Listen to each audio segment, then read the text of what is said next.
Daryl, obrigado por estar aqui novamente. Queria muito te perguntar o que se diz hoje em dia sobre a justiça social. É difícil assistir um jogo da NFL ou da NBA e não ouvir isso constantemente. Sim.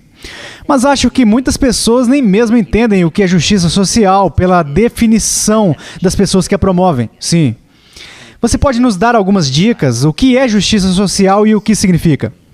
Sim, então a justiça social é um tanto voltada para a igualdade versus a justiça bíblica, que é um tanto voltada para a equidade. Deixe-me explicar o que quero dizer com igualdade e equidade. Nas Escrituras, Deus se preocupa com o equilíbrio da balança. Ele não deseja preconceito ou parcialidade em uma situação que precisa ser julgada.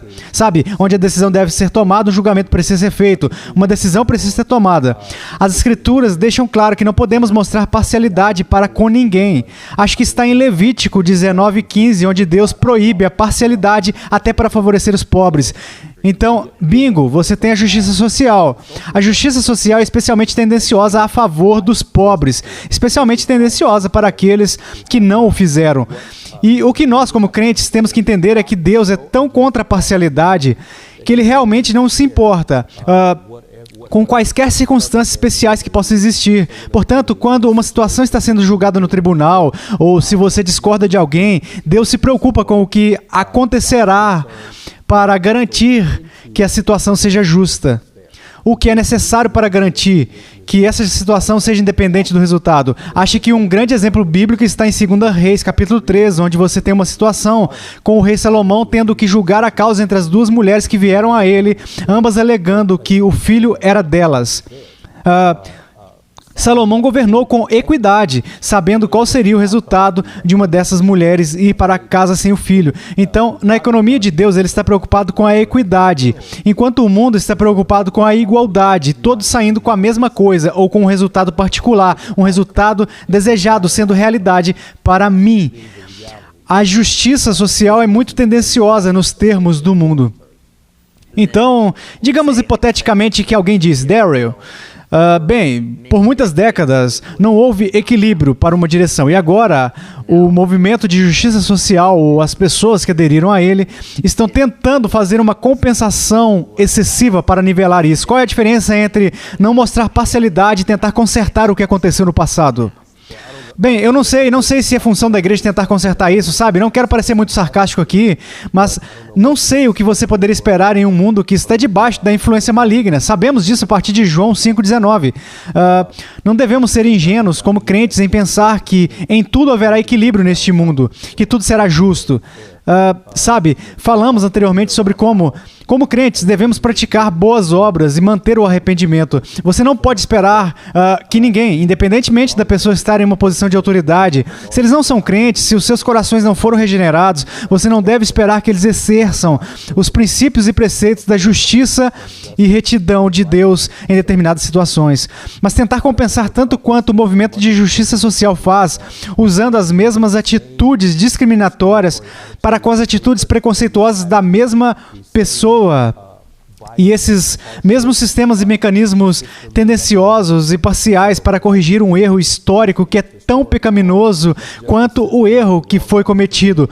Originalmente, Deus também não vai honrar isso. Então você diria que quando um pastor ou um jogador da NBA diz que está lutando por justiça social, você acha que ambos estão lutando pela mesma coisa em suas próprias mentes? E sabe, na medida em que nos apaixonamos por justiça social, quando você liga na ESPN, você vê isso. E um pastor que diz isso, eles estão unidos no que estão lutando ou possuem interpretações diferentes do que isso significa.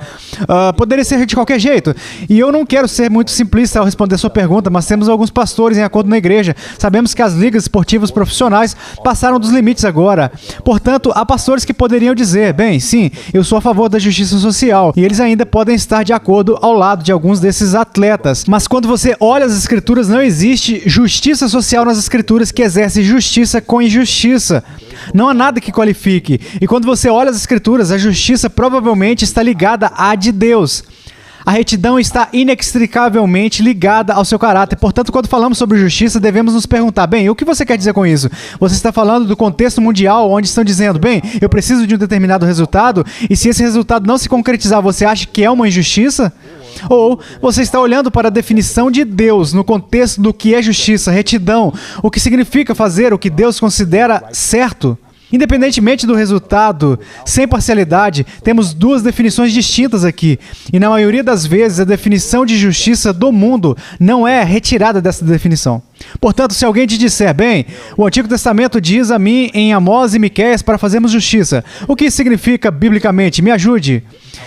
Isso significa fazer o que é justo, significa praticar a justiça de acordo com a definição de Deus. Mas, novamente, eu não posso esperar que uma pessoa não regenerada cumpra a justiça de Deus. Não posso, eu não deveria esperar por isso. E, novamente, justiça. E, infelizmente, temos até evangélicos se associando a essa descrição. A justiça é, portanto, resultados baseados no mundo. Veja o que aconteceu ou o que está acontecendo agora mesmo com o julgamento de Derek Chauvin, com a situação de George Floyd.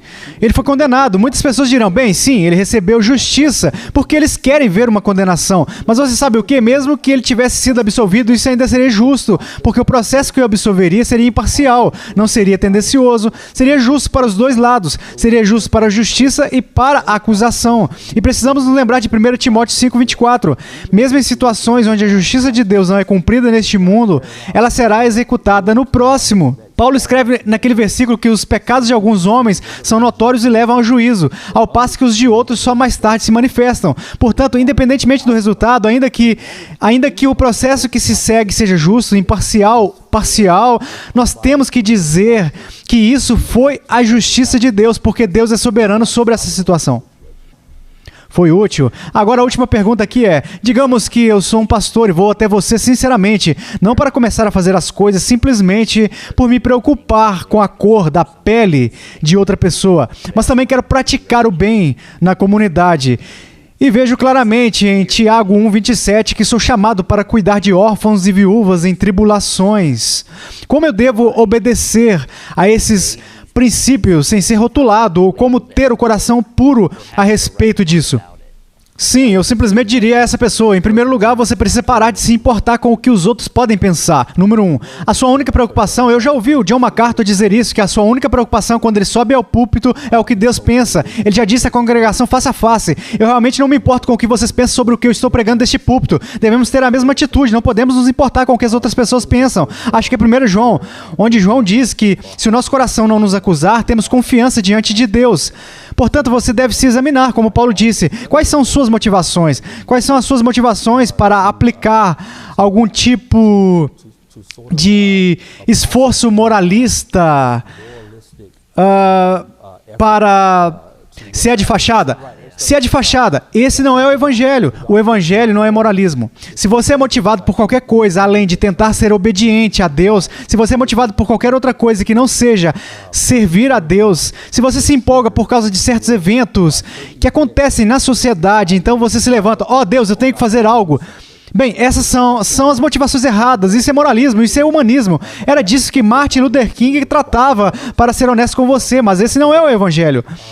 Então sim, as coisas que esse pastor deve se preocupar são as coisas que ele deve fazer todos os dias. Mas percebendo que essas obras não são salvíficas, a sua primeira tarefa é pregar o evangelho e deixar que Deus trabalhe no coração daquela pessoa para que haja fé nela. Esse é o fruto número 1 do que Deus está fazendo. Exatamente, é um fluxo saindo, correto? Isso é útil. Darrell, muito obrigado pelo tempo e pelos esclarecimentos. Eu acho que isso será útil para muitas pessoas, certamente.